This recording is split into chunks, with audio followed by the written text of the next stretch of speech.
Meeting to order. And the first order of business is roll call. Mrs. Hopper, please. Henry Jones, Here. Margaret Brown,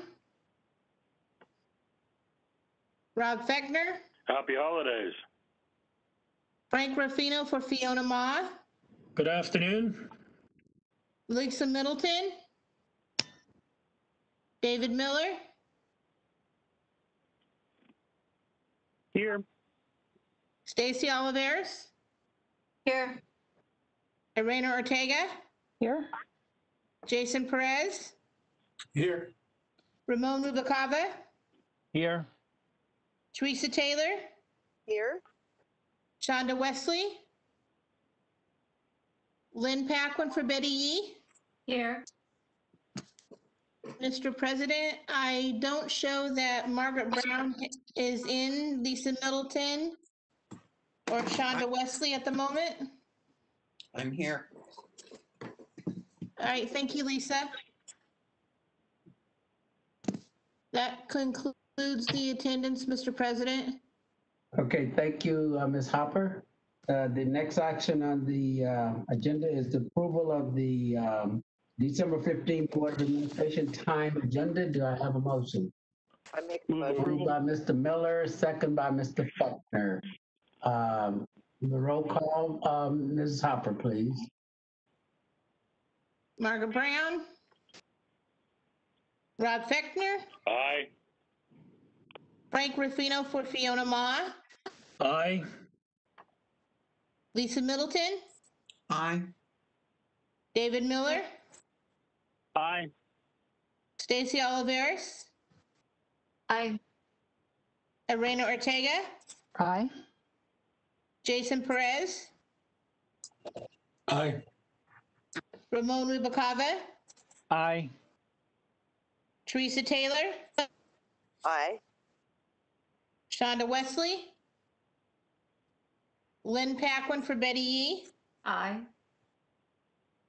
Mr. President, I have all ayes with David Miller making the motion and Rob Fechner seconding it. Okay, thank you very much.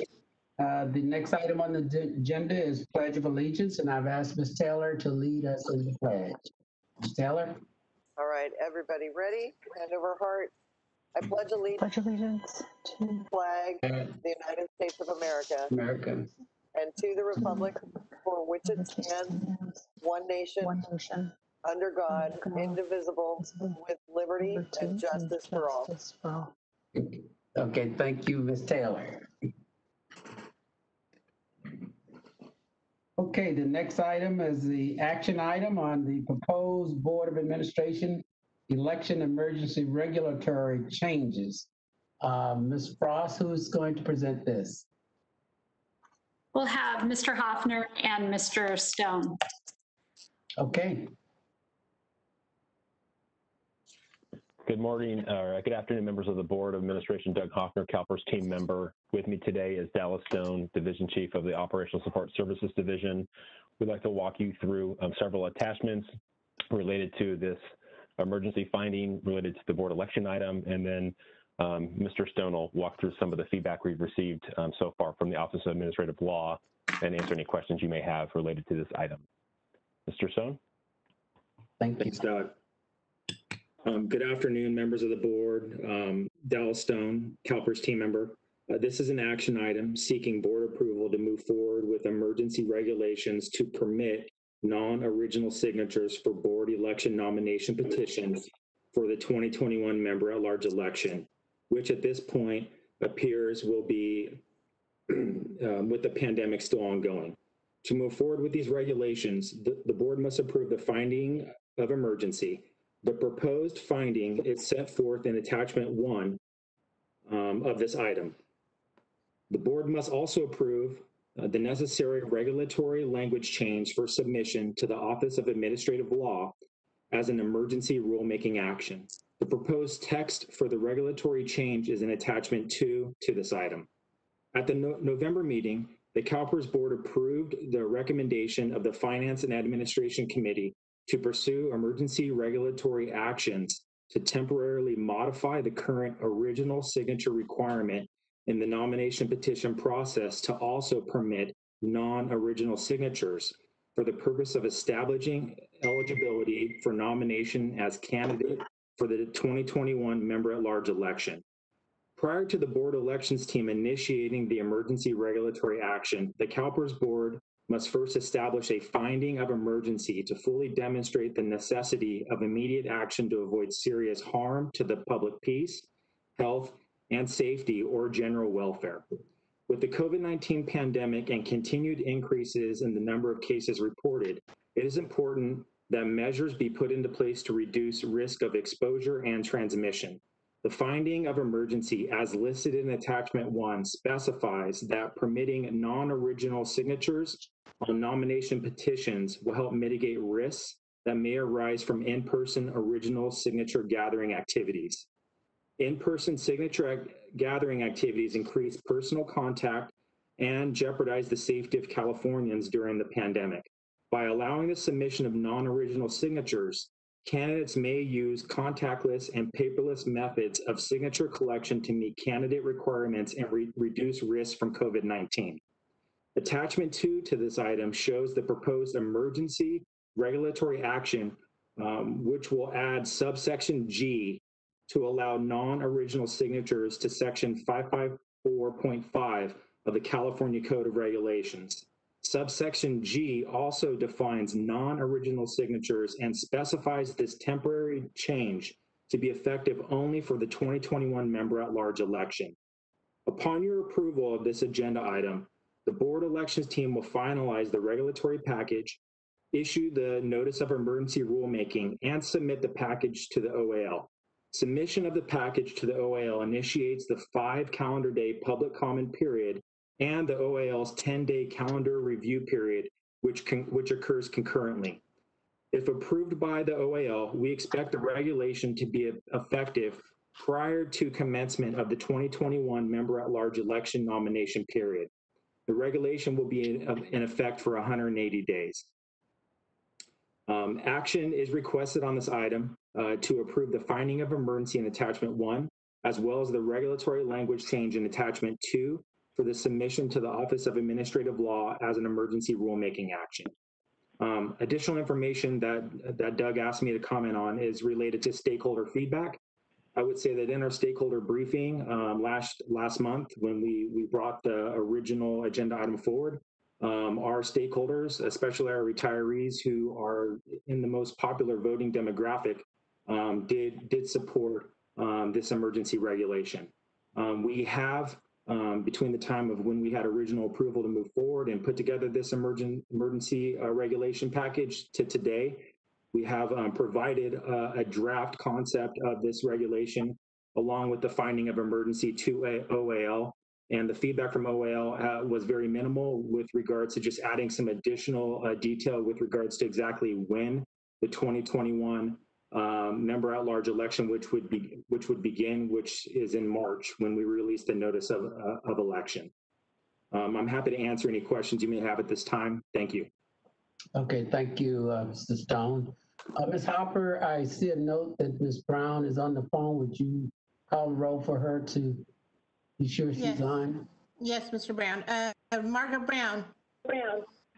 Here. Thank you. Good. Okay, good. Thank you. Okay, so Mrs. Taylor. So Henry, go ahead and take Rob's comment first, and then I'll comment and make the motion. Okay, good. Okay, Mr. Fechner? I'm going to move staff's recommendation. Okay, it's moved by Mr. Fechner. Hold on. One thing I would like to do, though, before it's moved, is that I just want to make sure that everybody's aware that this could come back from OAL different. So I would like to move the recommendation and delegate. Well, wait a minute, Ms. Taylor. Rob has made a motion. Can I make a friendly amendment? Unless he withdraw, Mr. Fechner? I will withdraw. Okay, go ahead. Okay, go ahead, Ms. Taylor, make your motion. Okay. I just want to move that the staff for the staff recommendation, but I want to make sure that we delegate to staff to make whatever minor changes to the language of the regulation that may be necessary to facilitate the approval process, because as we all know, this is short time frame, consistent with the intent of the regulatory amendments. Okay. Does that work for everyone? Okay, I see no opposition, so motion by Ms. Taylor. Is there a second? A second by Mr. Rubalcaba. Okay, thank you. We need a vote on that. Ms. Hopper, please. Mr. Jones, Yes. Matt Jacobs here. Sorry to interrupt, but I believe you got some public comment on this. Okay. Okay, then we'll hold up on the roll call and see what who we have as who have requested to speak on this item. Mr. Fox? Yes, Mr. President, we have one caller on item 5B, Mr. J.J. Jelensik. Hello, I didn't think you were on 5B yet.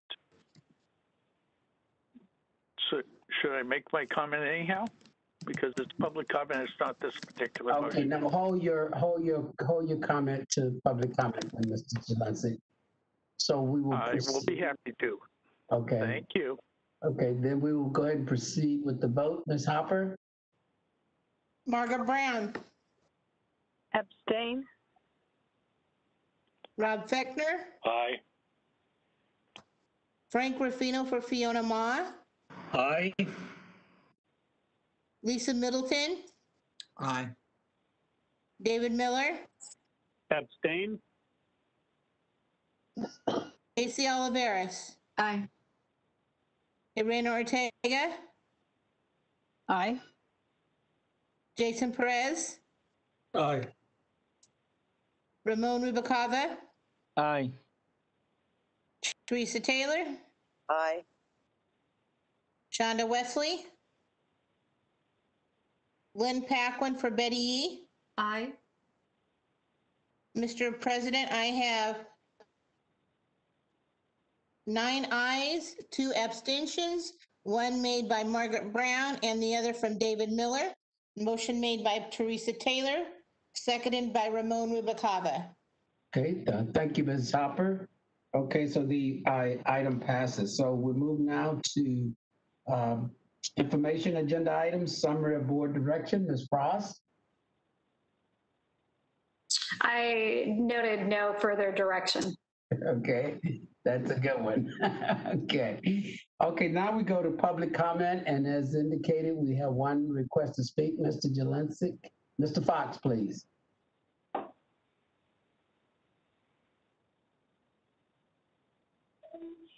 Yes, Mr. President, we have J.J. Jelensik.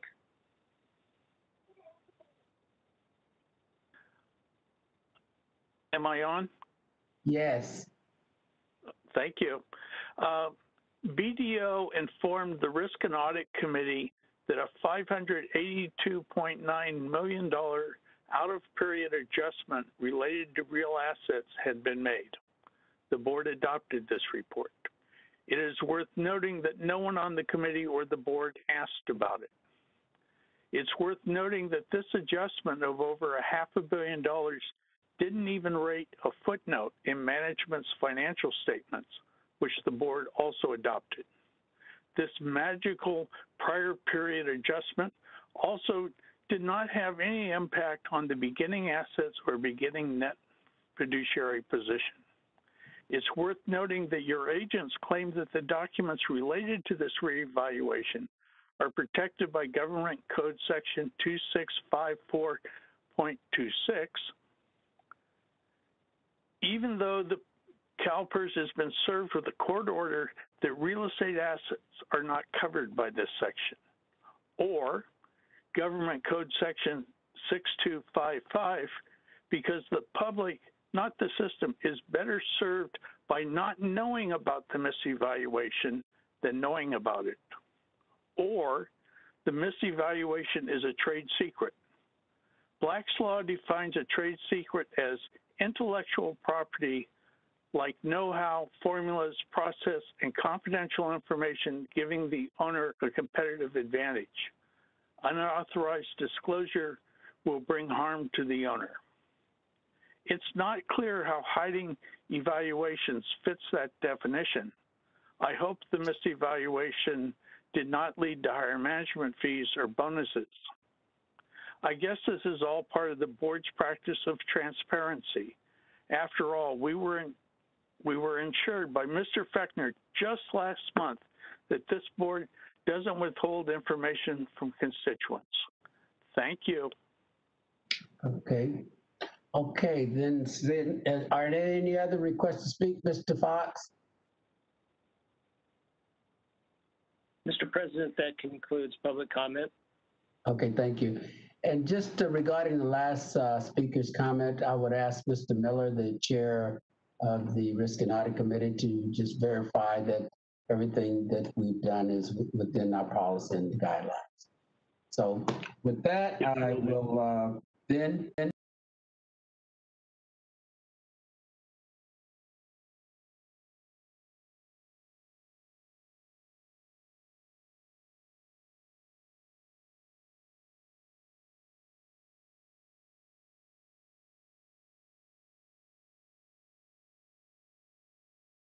this meeting is adjourned, and I wish everyone